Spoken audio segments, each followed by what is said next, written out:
there, Starshines. It's Tangent Spinner here, Spinner of Tangents and Rants of Random. I'm back with part 2 of chapter 4. I got super tired by the time my phone finally calculated last chapter, video's part. I realized 1, I'd read too far, which means this one's going to be another short part video. 2, I was really tired. 3,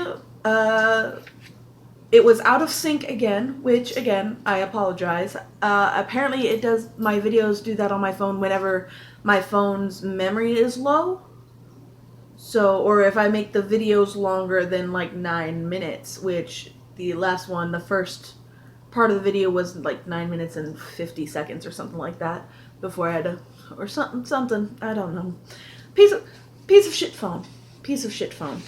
Sorry, this is going to be another short part. To make up for it, hold on. I was going to say I'll read chapter 5, but it looks like chapter 5 is about as long, if not longer than chapter... Whoa, yeah, no, chapter 5 is 1,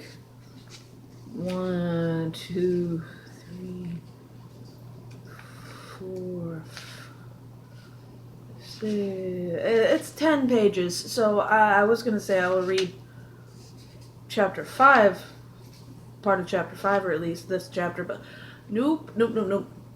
So we're gonna have a short video. We'll probably discuss it a bit more. Give you guys a bit of an update on the rest of life. My plants are growing. Sorry, got distracted. I have a little garden set up. I'll show you guys this video. There we go. That'll make it a little longer. Anyway, we left off in chapter 4 of WebMage. Cerise had somehow managed to backtrack her way and hack her way into Raven and Melchior's location to magically appear in apparently sexy armor and be her apparently sexy self after tearing Raven a new one, and then immediately having a mood switch where she goes from, "You're a goddamn idiot," to, "Oh, I'm so sorry. I'm not going to apologize for what I said, but I should have healed you first." And meanwhile, I'm sitting here and I'm like, no, see, I would have been like, "You fucking dumbass, I should just leave your goddamn knee broken, you goddamn idiot. What the fuck did you fucking do, you dumb fuck? You should have fucking listened to me. No, you shut the fuck up." I would have been, okay, so, she's gone sickly sweet to a degree. Kind of mood change. Raven's just, all the blood flow has gone straight to his dick, where he's just kind of like, "You're pretty. I don't understand what you just said. It doesn't make any sense to me, but I'm just gonna go along with it because you're pretty."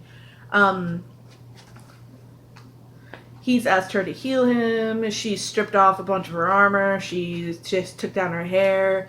He's distracted by titties and how pretty she is. Alright. And now she's beginning to heal him, and that's where I'm going to start reading because I've wasted some time now. Hopefully, it'll be a little bit longer now. Anyways, okay. So, of course not. She dropped onto the bed next to me. I'm going to start now. Don't move. Let's start. I lay very still while Cerise worked on me. A quietly whistled spell and a gentle caress that traced the line of the arrow crease on my neck sealed the wound. As Cerise leaned over me to work, it became very hard to keep my mind off the fact that she was an extremely attractive woman. Sorry. When smart men turn idiots because some titties are on them.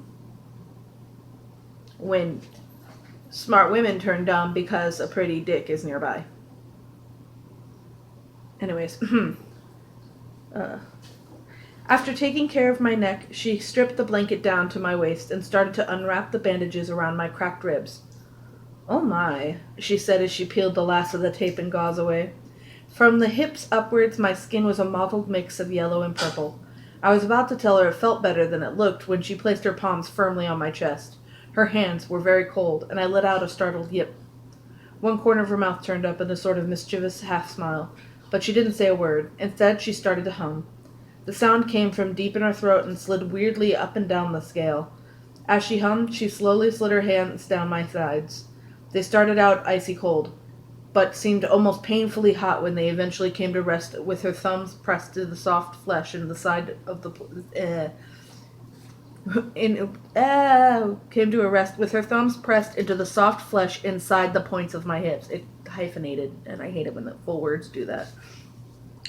Breathe, she said, her half-smile becoming a full one. Sheepishly, I drew in a great lungful of air, and with it the scent of cerise. It was sweet with the fragrance of her lilac perfume. Ew.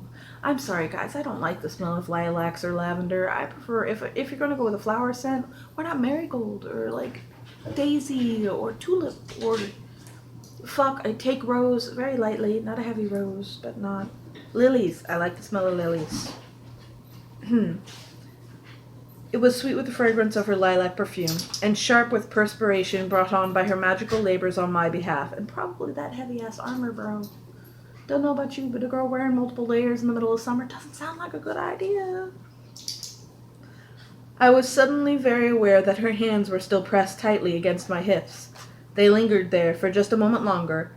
Then she reached up to take my left hand. I felt the touch of her fingers long after they had moved on. She kneaded my injured hand between her own, then shook her head. What the hell did you do?